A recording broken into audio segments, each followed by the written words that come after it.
નમસ્તે, જય મે મિત્રો।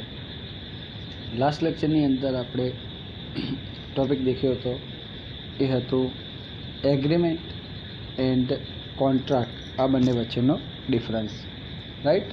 આ ડિફરન્સ આપણે લાસ્ટ લેક્ચરની અંદર દેખ્યો હતો।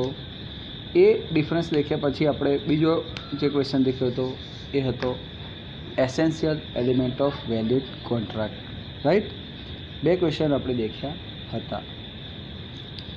આ બે ક્વેશ્ચન દેખ્યા હતા। હવે નેક્સ્ટ અત્યારે આપણે જે નવા જે લેક્ચરની અંદર નવા ક્વેશ્ચન તરફ આગળ વધીએ છીએ। નવા ક્વેશ્ચન તરફ આગળ વધીએ નવા ક્વેશ્ચનમાં એ પહેલાં મારું એવું માનવું છે કે જૂના જે ક્વેશ્ચન ચાલે તો એને એક વખત રિવાઇઝ કરી લઈએ, ત્યાર પછી આપણે નવા ક્વેશ્ચન તરફ આગળ વધીશું, રાઈટ। તો જૂનો ક્વેશ્ચન જે આપણો હતો એ હતો difference between agreement and contract, right. તો એની અંદર આપણે આ રીતે ભણ્યા હતા મિત્રો, એગ્રીમેન્ટ અને કોન્ટ્રાક્ટના ડિફરન્સની અંદર જો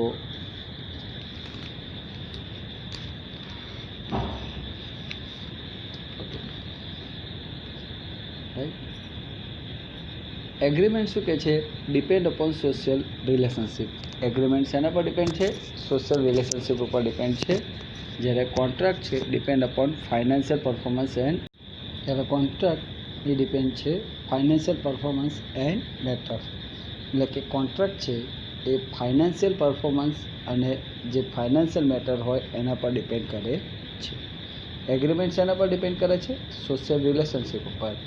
એગ્રીમેન્ટ ક્યારે થાય? જ્યારે બે વ્યક્તિઓ વચ્ચે સોશિયલ કોઈ રિલેશનશિપ હોય, તો સોશિયલ એકબીજા વચ્ચે કોઈ મેળ હોય તો એગ્રીમેન્ટ થાય છે। જ્યારે કોન્ટ્રાક્ટ છે એ depend upon financial performance and matter, એટલે કે ફાઇનાન્શિયલ મેટર હોય અને પરફોર્મન્સ હોય તો જ કોન્ટ્રાક્ટ થાય છે, રાઈટ। એગ્રીમેન્ટ જે છે એની અંદર સોશિયલ રિલેશનશિપ કઈ રીતે કહી શકાય કે એક વ્યક્તિ બીજા વ્યક્તિને કોઈ પ્રપોઝલ કરે છે, સામે બીજો વ્યક્તિ એને એક્સેપ્ટ કરે। જ્યારે કોન્ટ્રાક્ટની અંદર શું છે? ફાઇનાન્શિયલ પરફોર્મન્સ એન્ડ મેટર, એટલે કે એની અંદર ફાઇનાન્શિયલ પરફોર્મન્સ અને ફાઇનાન્શિયલ મેટર હોય તો જ કોન્ટ્રાક્ટ બને, મતલબ ઇકોનોમિકલ મેટર હોય અને જે ઇન્ફોર્સેબલ બાય લો હોય તો જ કોન્ટ્રાક્ટ બને છે, અધરવાઇઝ બને નહીં।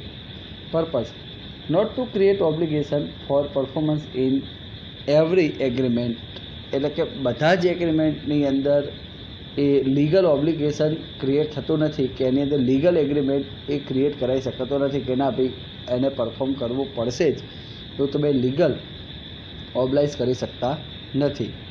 જ્યારે અહીંયા કોન્ટ્રાક્ટની અંદર to create legal obligation to enforce it, કોન્ટ્રાક્ટની અંદર તમે કોન્ટ્રાક્ટ ઇન્ફોર્સ કરવા માટેનું લીગલ ઓબ્લાઇઝ કરી શકો છો કે ભાઈ આ તારે ઇન્ફોર્સ કરવો પડશે જ, એવું તમે એને લીગલ ઓબ્લાઇઝ કરી શકો છો। કમ્પેરિઝન તો કમ્પેરિઝન શું કહે છે કે all agreement are not contract, right. બધા જ એગ્રીમેન્ટ કોન્ટ્રાક્ટ નથી બનતા, બધા જ કોન્ટ્રાક્ટ બનવા પહેલાં એગ્રીમેન્ટ બને, પણ બધા એગ્રીમેન્ટ કોન્ટ્રાક્ટ બનતા નથી। અમુક એગ્રીમેન્ટ એવા પણ હોય કે જે વોઇડ હોય, કે જે એગ્રીમેન્ટ કરી નાખ્યા પણ વેલિડ નથી, તો એ કોન્ટ્રાક્ટ બનતા નથી। અને બીજું કે છે ઓલ કોન્ટ્રાક્ટ આર એગ્રીમેન્ટ, બધા કોન્ટ્રાક્ટ બનતા પહેલાં એ એગ્રીમેન્ટ હોય છે, એગ્રીમેન્ટ બન્યા બાદ એમાંથી એ કોન્ટ્રાક્ટ બનતા હોય છે, એટલે ઓલ કોન્ટ્રાક્ટ આર એગ્રીમેન્ટ। શું કે છે? ફરીથી, all agreement are not contract but all contract are agreement, એટલે કે બધા એગ્રીમેન્ટ કોન્ટ્રાક્ટ નથી હોતા પણ બધા કોન્ટ્રાક્ટ એગ્રીમેન્ટ હોય છે। Condition there is absence of condition in term of money, એટલે કે એગ્રીમેન્ટની અંદર પૈસાની કોઈ સ્પેસિફિક કન્ડિશન એવી હોતી નથી, જ્યારે કોન્ટ્રાક્ટની અંદર ફાઇનાન્શિયલ કન્ડિશન હોય છે। And adequacy of consideration is not required, મતલબ કે કોન્ટ્રાક્ટ થવા માટે ફાઇનાન્શિયલી કન્સિડરેશન હોય છે, કન્ડિશન હોય છે કે આટલી કન્ડિશન ફૂલફિલ થવી જોઈએ। જો કન્ડિશન ના હોય તો એ કોન્ટ્રાક્ટ કહેવાશે નહીં, રાઈટ। એટલે કન્સિડરેશન એની અંદર હોય છે, ફાઇનાન્શિયલી કન્સિડરેશન હોય છે, જો કન્સિડરેશન ના હોય તો એ કોન્ટ્રાક્ટ કહેવાય નહીં, એટલે કન્સિડરેશન હોવું જોઈએ।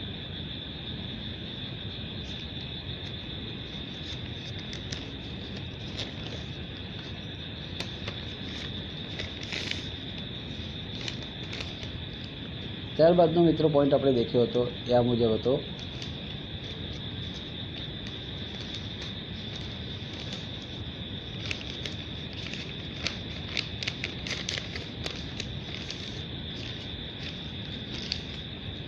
यहाँ मुझे बताओ पॉइंट।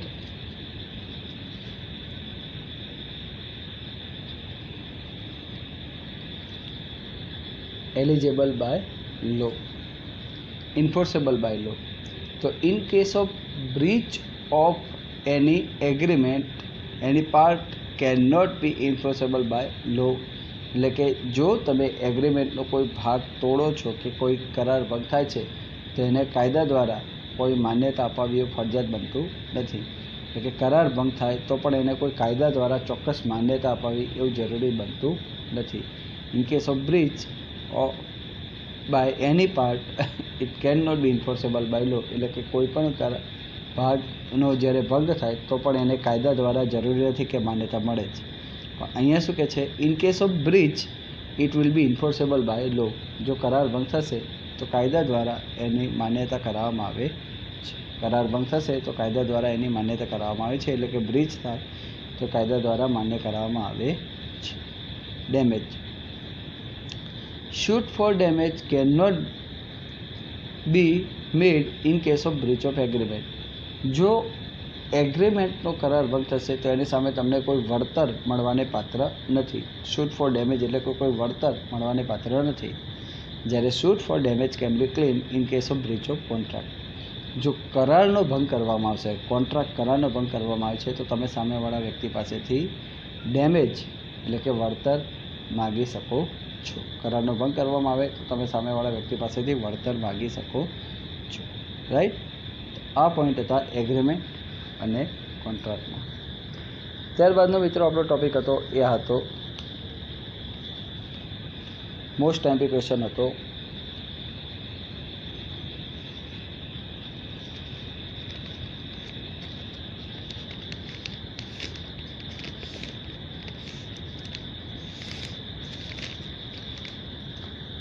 ક્વેશ્ચન આ રીતે છે મિત્રો, essential element of valid contract.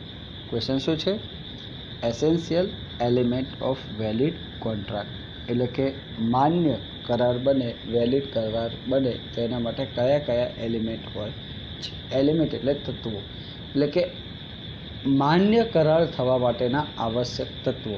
ચોક્કસ કરાર બનાવવા માટે કયા તત્વો લાગુ પડે, આવશ્યક તત્વો, એ અહીંયા માટેનો ક્વેશ્ચન હતો।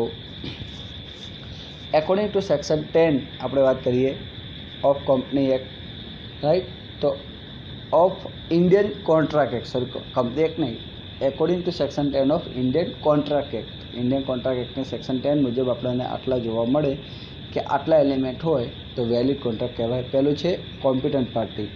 કોમ્પિટન્ટ પાર્ટી એટલે આપણે દેખ્યું હતું કે જે વ્યક્તિ કરાર કરવા માટે લાયક હોય, કોમ્પિટન્ટ હોય એટલે કે કરાર કરવા માટે સક્ષમ હોય, એવી સક્ષમ પાર્ટી હોવી જોઈએ, એની એજ થયેલી હોવી જોઈએ, સાઉન્ડ માઇન્ડનો હોવો જોઈએ એટલે કે ડાયો વ્યક્તિ હોવો જોઈએ, રાઈટ, અને ડઝ નોટ ડિસક્વોલિફાઈડ બાય લો એટલે કે એને કાયદા દ્વારા અમાન્ય ના ગણવામાં આવેલો હોય, અથવા તો કાયદાએ લો દ્વારા એને અમાન્ય વ્યક્તિ ગણવામાં આવેલો ના હોય, એવી પાર્ટી કોમ્પિટન્ટ કહેવાય।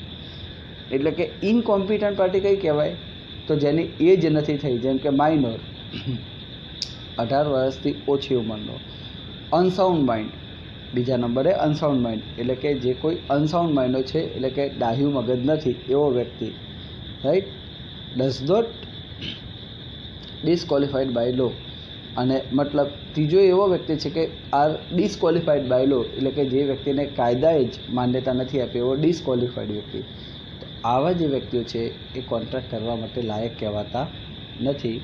અને જે વ્યક્તિની પ્રોપર એજ થઈ ગઈ છે, સાઉન્ડ માઇન્ડ છે અને ક્વોલિફાઈડ બાય લો એટલે કે કાયદા એને માન્ય આપે છે, ડઝ નોટ ડિસક્વોલિફાઈડ કાયદા એને અમાન્ય ગણ્યો નથી, કાયદા એને અમાન્ય નથી ગણ્યો એટલે કે માન્ય ગણ્યો છે, એવા વ્યક્તિને કોમ્પિટન્ટ પાર્ટી કહેવાય છે, એટલે કે કરાર કરવા માટે સક્ષમ પાર્ટી। ત્યાર પછીનો બીજો ટોપિક હતો પ્રપોઝલ એન્ડ એક્સેપ્ટન્સ, એટલે કે કોન્ટ્રાક્ટ કરવા માટે સૌથી પહેલાં તમારે સામેવાળા વ્યક્તિને પ્રપોઝ કરવો પડે, સામેવાળો એ પ્રપોઝને એક્સેપ્ટ કરે ત્યારે જ કોન્ટ્રાક્ટ બને છે। એટલે પહેલાં પ્રપોઝલ થાય અને પછી એનું એક્સેપ્ટ થાય તો જ એ કોન્ટ્રાક્ટ બને છે।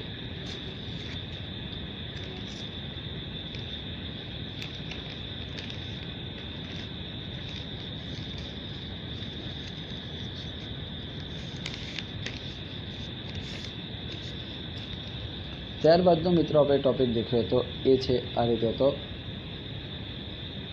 Legal right and obligation. Legal right and obligation એટલે કે આ જે કોન્ટ્રાક્ટ બને છે એની અંદર તમારા લીગલ રાઇટ હોય છે, એટલે કે કરારની અંદર તમે કરાર કરો છો તો તમારી પાસે કાયદાકીય હક છે.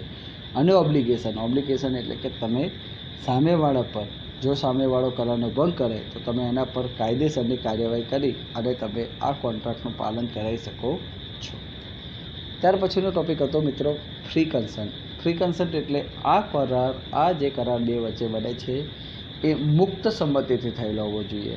મતલબ કે કોઈ પ્રકારની બળજબરી કે કોઈ પ્રકારની હિંસાથી ના થયેલો હોવો જોઈએ. ફ્રી કન્સન્ટની અંદર શું કહે છે કે સામેવાળા વ્યક્તિને ખબર હોવી જોઈએ કે આ કરાર એને પાસે તમે કરાવવા માગો છો એ ખબર હોવી જોઈએ.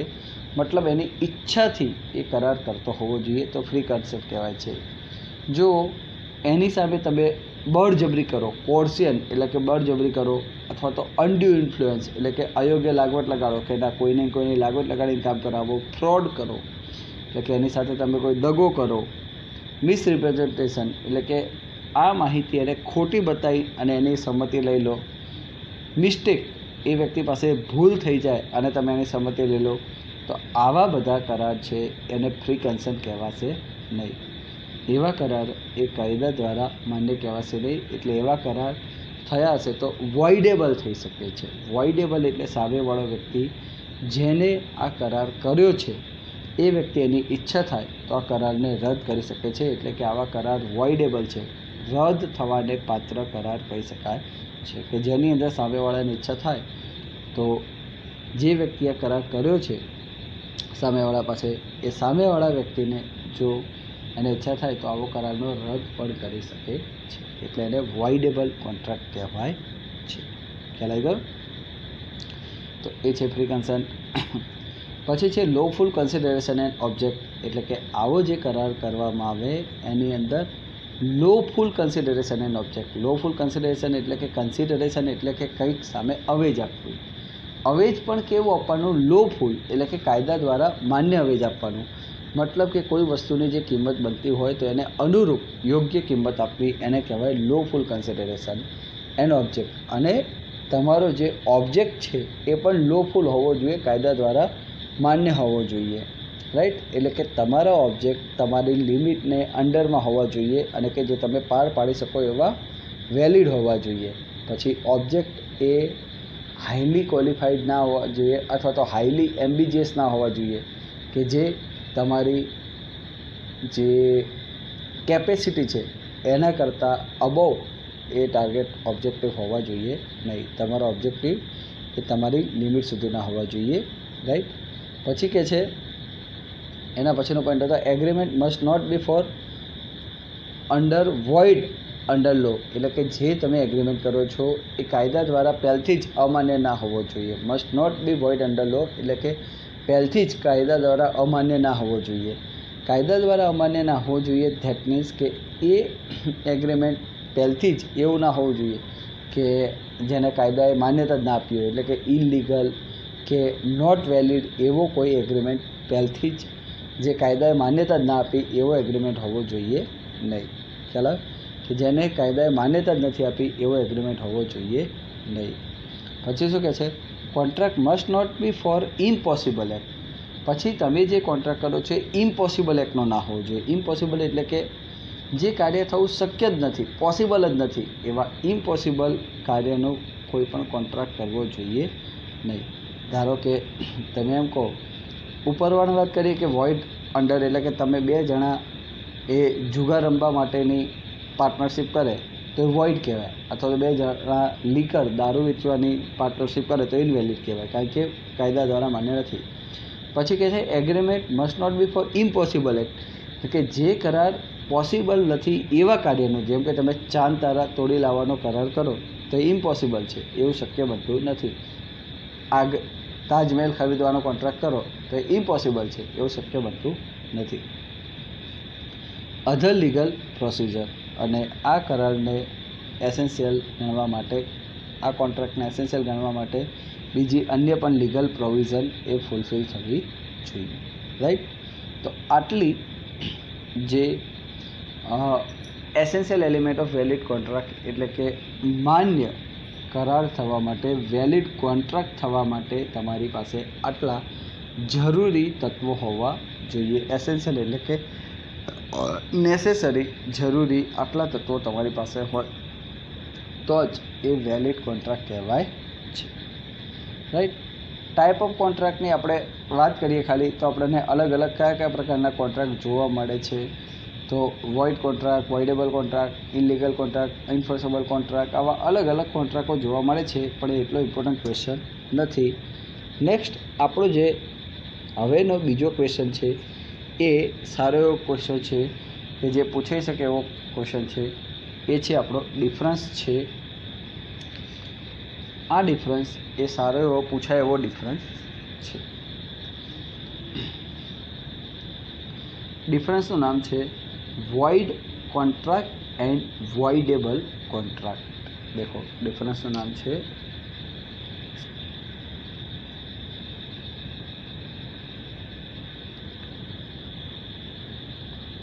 વોઇડ કોન્ટ્રાક્ટ અને વોઇડેબલ કોન્ટ્રાક્ટ.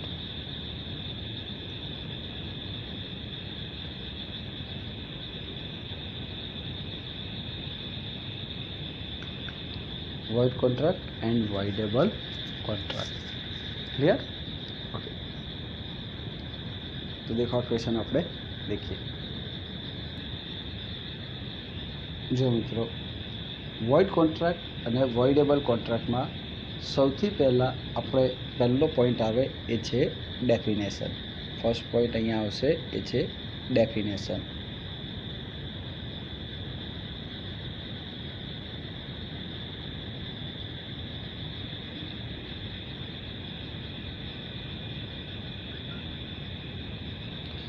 void contract શું કહે છે મિત્રો? a contract which is not enforceable by law is called as void contract. void no meaning શું થાય છે કે જેને પહેલથી જ કાયદા દ્વારા અમલમાં મૂકવાની માન્યતા જ નથી મળતી એ કહેવાય void contract. એટલે શું કહેવાય છે? which can not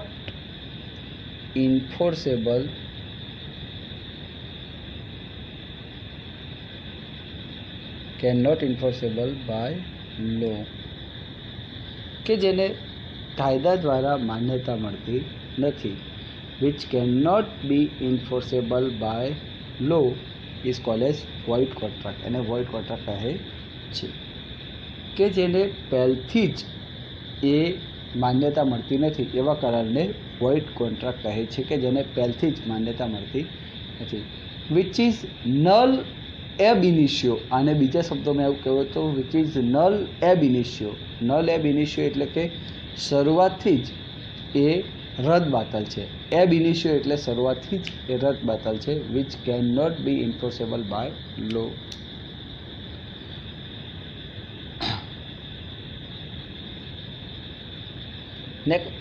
નેક્સ્ટ છે voidable contract. voidable contract શું કહે છે? a contract which can be avoided at the options of one or more parties is called voidable contract. a contract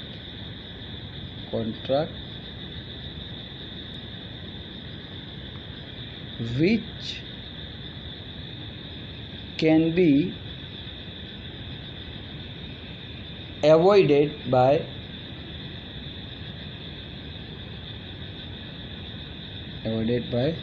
one or more parties એને કહેવાશે voidable contract.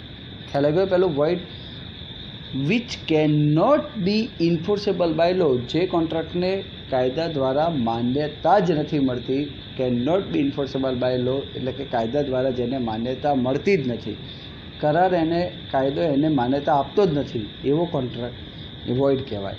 અને voidable એટલે કે which can be avoided by one or more parties એટલે કે જે વ્યક્તિને આનાથી નુકસાન થયું છે એવો વ્યક્તિ અથવા એક કરતાં વધારે આવા વ્યક્તિઓ એ આ કરારને ઈચ્છા થાય તો રદબાતલ કરાવી શકે છે. જરૂરી નથી કે એને રદબાતલ કરાવવું જ, ઈચ્છા થાય તો એ રદબાતલ કરાવી શકે છે. અધરવાઇઝ એને ચાલુ રાખવું હોય તો ચાલુ પણ રાખી શકે છે, એટલે કે એની ઈચ્છા પર છે. Which is optional, A optional છે, રાઈટ. એક્ઝામ્પલ તરીકે સમજાવું, બહુ મસ્ત એક્ઝામ્પલ છે, સમજવા જેવું છે. ક્વેશ્ચન આવે એટલે આના રિલેટેડ એક્ઝામ્પલ છે એટલે સમજાવું છું કે which is avoidable by one parties. ધારો કે એક વ્યક્તિ છે, શુક્રવારનો શોમાં પિક્ચર જોઈને આવતો હોય, રાતના 12 વાગ્યાનો શો પિક્ચર જોઈને આવતો હોય, અને કોઈ ગુંડો એને પકડે, એ વ્યક્તિને એના હાથમાં વીંટી પહેરી છે, એને દેખાય, ગુંડાને લાગે કે ભાઈ આ સોનાની વીંટી છે, કે લાવ એના પાસેથી પડાવી લઈએ. તો ચોર એના પાસે જાય અને એને કહે કે લાય ભાઈ વીંટી આપી દે, અને બળજબરીથી એના પાસેથી વીંટી ખેંચી લે, રાઈટ. ચોર પ્રામાણિક હોય છે એટલે એ એમ કહે છે કે ભાઈ લે તારી વીંટી લીધી, પણ એના બદલામાં હું તને આ વીંટીના થશે 20-25 હજાર રૂપિયા હશે. ચોરને એવું લાગતું કે ભાઈ સોનાની વીંટી છે કે 20-25 હજાર થશે, કે એક કામ કર 25 હજાર તો નહીં પણ લે આના બદલામાં હું તને 5 હજાર આપું છું, કે જેથી તારો જીવ ના બળે, રાઈટ. એમ કરી અને 5 હજાર આપીને વીંટી લઈ ચોર જતો રહે. ત્યાર પછી જ્યારે ચોર ઘરે જાય છે, ચેક કરે છે, ત્યાર સુધી તેને લાગતું કે ના સોનાની જ છે, પણ સોનીના ત્યાં બતાવવા જાય ત્યારે સોની એમ ઘસીને ચેક કરે ત્યાં સોની તો ખબર પડે કે ભાઈ આ તો કે ખાલી સોનાનો ગ્લેડ જ ચલાવેલો હતો, બાકી કાયદેસર તો કે આ પિત્તાની કે તાંબાની છે વીંટી. એટલે સોની ચોરને કે ભાઈ તું મને છેતરવા આવે છે. એટલે સોની ચોરને એમ કહી દે કે ભાઈ આ તો મારે નથી જોતી, આ તો કે ખોટી નકલી છે, એમ કરીને ચોરને પાછી આપી દે. હવે ચોરને થઈ ગયું કે આ તો એની સાથે સીન થઈ ગયો, ચોરની સાથે સીન થઈ ગયો ને ચોરને એવું થયું કે એને આ સામેવાળાને આ વીંટી બળજબરીથી લીધી અને પછી એની સાથે સીન થઈ ગયો.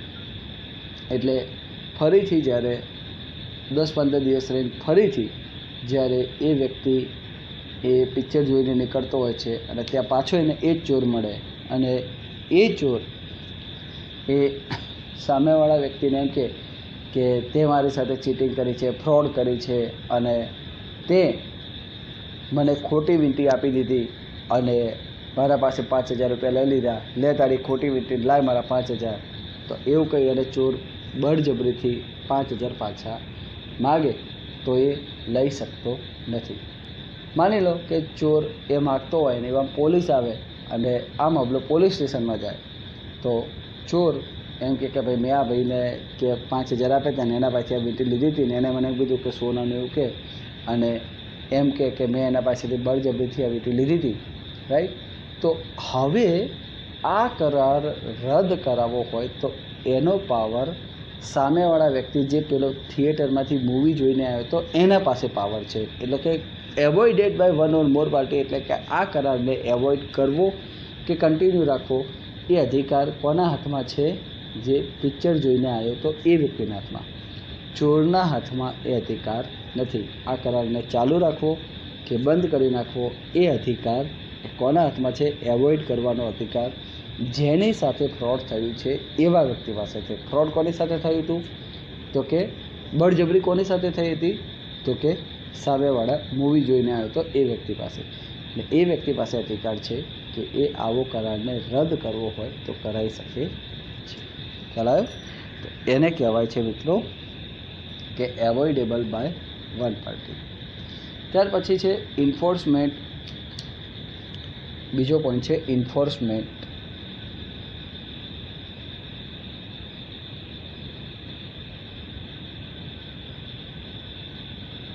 બીજો પોઈન્ટ છે ઇન્ફોર્સમેન્ટ.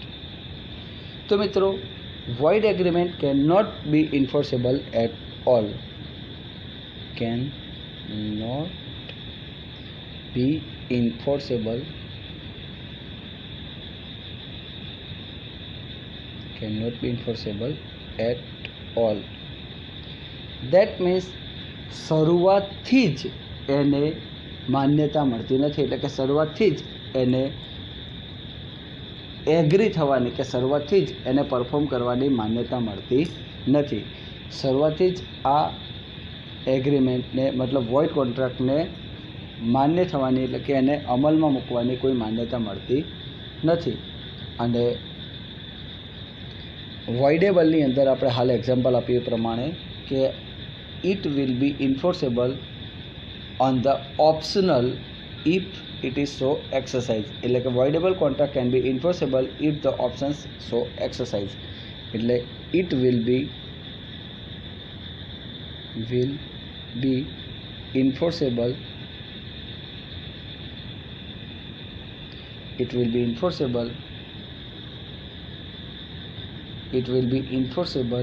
if the options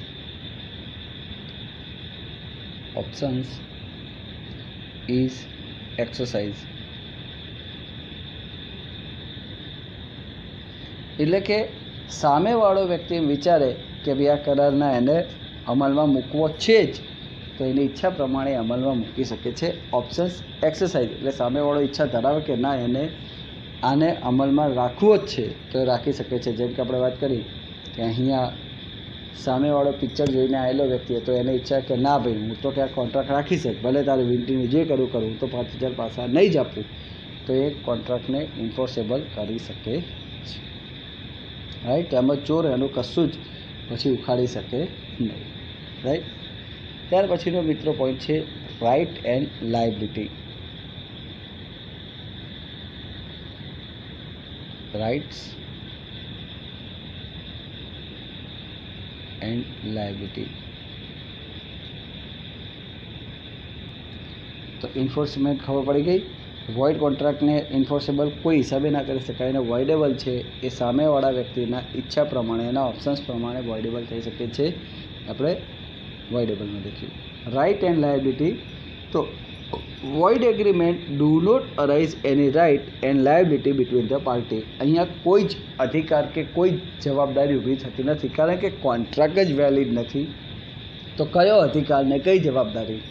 એટલે કોન્ટ્રાક્ટ વેલિડ નથી એટલે કોઈ રાઇટ કે કોઈ લાયબિલિટી ક્રિએટ થતી નથી. Right.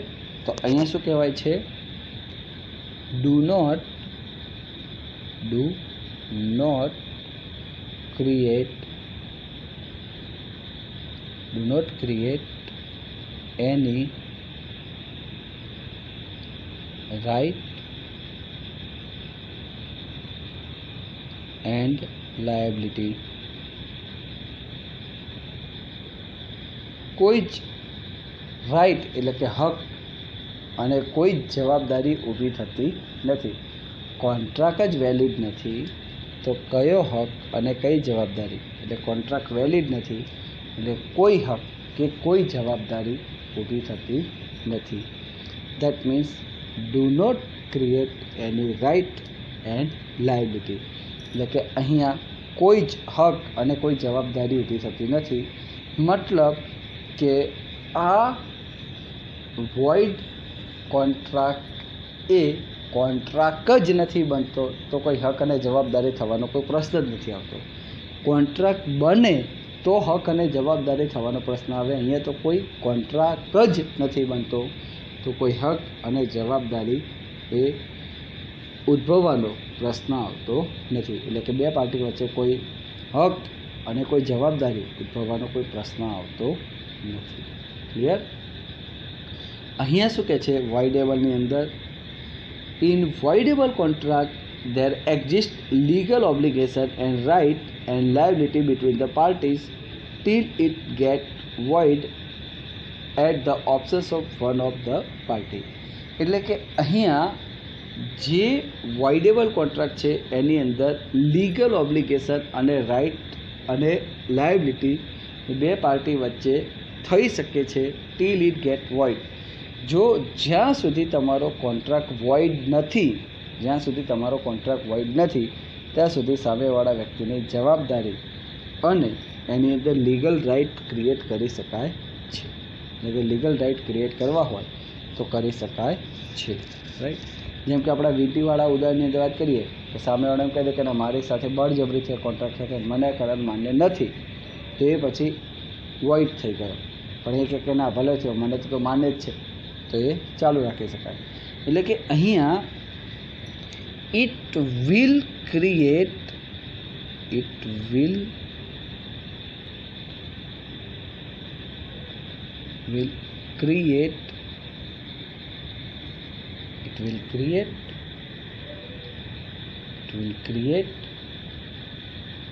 legal right, legal obligation, legal obligation,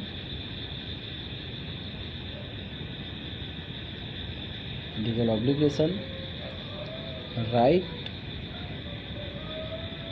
and liabilities.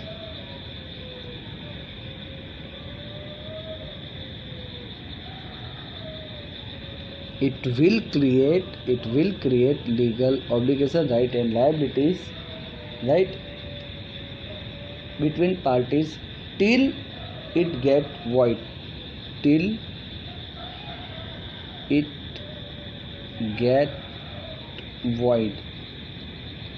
એટલે કે જ્યાં સુધી આ એગ્રીમેન્ટ વોઇડ નથી થતું,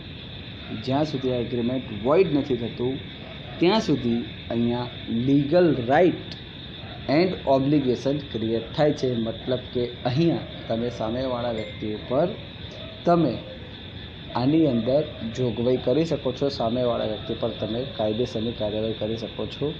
જ્યાં સુધી આ કરાર વોઇડ થતો નથી ત્યાં સુધી તમને અધિકાર છે કે તમે સામેવાળા વ્યક્તિ પાસે અહીંયા લીગલ ઓબ્લિગેશન ક્રિએટ કરી શકો છો. Clear?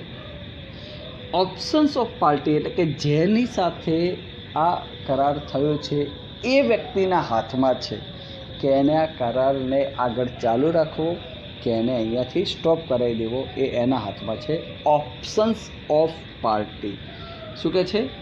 Options of the party એટલે કે એ વ્યક્તિના હાથમાં ઓપ્શન્સ છે કે એને ચાલુ રાખવું કે અહીંયાથી સ્ટોપ કરાવી દેવું. રાઈટ? ક્લિયર? ખ્યાલ આવી ગયો? ક્લિયર?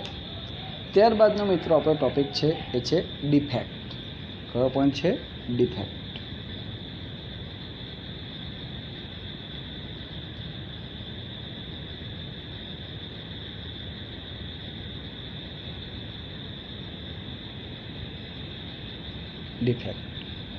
ડિફેક્ટ શું કહે છે કે in a void contract the defect are incurable. જો કોઈ વોઇડ કોન્ટ્રાક્ટ હશે એની ડિફેક્ટ ઇનક્યુરેબલ છે. ઇનક્યુરેબલ એટલે કે એવી ડિફેક્ટને કોઈ માન્યતા આપવામાં આવશે નહીં, કારણ કે કોન્ટ્રાક્ટ જ વોઇડ છે, કોઈ કોન્ટ્રાક્ટ જ માન્ય નથી, તો એની ડિફેક્ટને ક્યાંથી માન્યતા મળે? એટલે એની ડિફેક્ટ કેવી કહેવાય? ઇનક્યુરેબલ, કે જેનું કોઈ સોલ્યુશન આવશે નહીં. એટલે કે જે તમારો કોન્ટ્રાક્ટ ડિફેક્ટિવ હશે તો એની જે પણ તમારો કોન્ટ્રાક્ટ વોઇડ હશે તો એની ડિફેક્ટ પણ કેવી કહેવાશે? ઇનક્યુરેબલ, કે જેનું કોઈ સોલ્યુશન આવશે નહીં. તો રાઈટ, અહીંયામાં આવશે દેખો, ઇન ધીસ કોન્ટ્રાક્ટ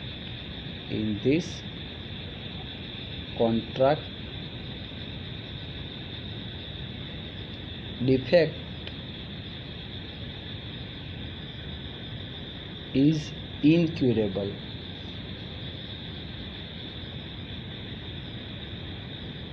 આ કોન્ટ્રાક્ટની ડિફેક્ટ છે ઇનક્યુરેબલ. ઇનક્યુરેબલ એટલે કે એ ડિફેક્ટને તમે કોઈ પણ રીતે તમે ક્યુરેબલ એટલે કે તમે એને સુધારી શકશો નહીં, કે એને કોઈ પણ એની સામે તમે કોઈ આ ડિફેક્ટને તમે સુધારી શકશો કે એને રિમૂવ કરી શકશો નહીં, કે એની સામે કોઈ તમે લીગલ રાઇટ કરી શકશો નહીં. એટલે કે આવી ડિફેક્ટને કોઈ પણ રીતે તમે સુધારી શકશો નહીં, કારણ કે કોન્ટ્રાક્ટ જ વેલિડ નથી, તો એની ડિફેક્ટ પણ કેવી રહેશે? ઇનક્યુરેબલ, કે જેને કોઈ પણ પ્રકારની સુધારી શકાય એવી નથી. રાઈટ? અને વોઇડેબલમાં શું કહે છે? In a voidable contract a defect is curable and may be condoned. એટલે કે અહીંયા જે ડિફેક્ટ છે ક્યુરેબલ છે, એટલે કે આની ડિફેક્ટ છે એ સુધારી શકાય એવી છે. એટલે કે ઇન ધીસ કોન્ટ્રાક્ટ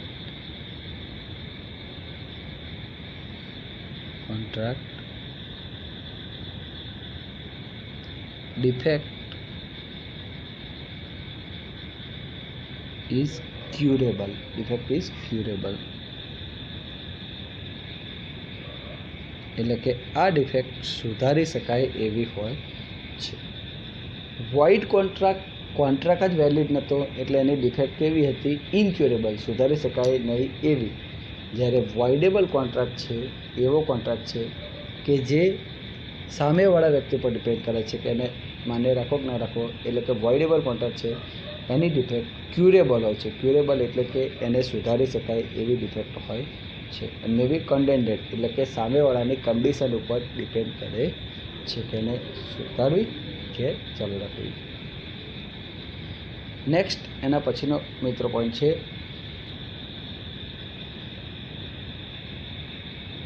પાંચમો point, right. In binding nature, it's binding nature. Binding nature એટલે શું કહે છે કે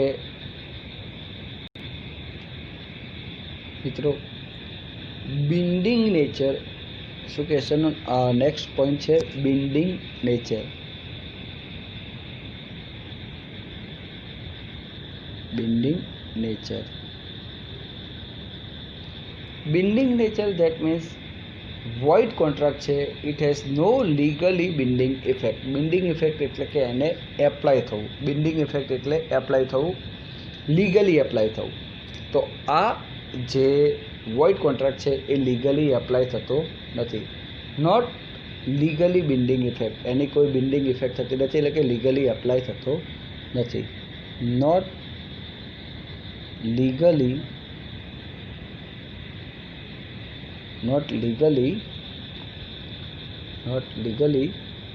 binding effect. Not legally binding effect.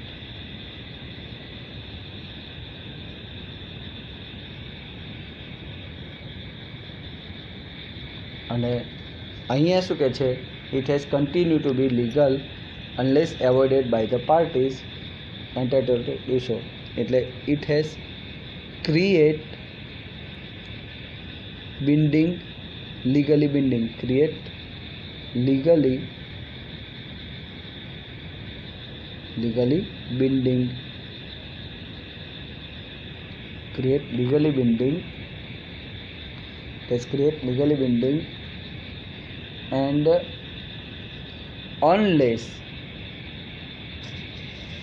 unless avoided by the party, avoided by the parties, unless avoided by the parties it will be binding, right. એટલે કે અહીંયા શું કહે છે કે આવો જે કોન્ટ્રાક્ટ છે એને લીગલી બિન્ડિંગ એટલે કે કાયદા દ્વારા એને માન્યતા આપે અને કાયદા દ્વારા એને ચલાવો. તો વોઇડ કોન્ટ્રાક્ટ કાયદા દ્વારા ચલાવી શકાતો નથી અને એને કાયદા દ્વારા ઇફેક્ટ આપી શકાતી નથી. પણ વોઇડેબલ કોન્ટ્રાક્ટ છે એને કાયદા દ્વારા ચલાવી શકાય છે અને કાયદા દ્વારા ઇફેક્ટ આપી શકાય છે, રાઈટ. તો આટલા આની અંદર આપણને પોઈન્ટ જોવા મળે. ફર્સ્ટ પોઈન્ટ કયો જોવા મળે આપણને?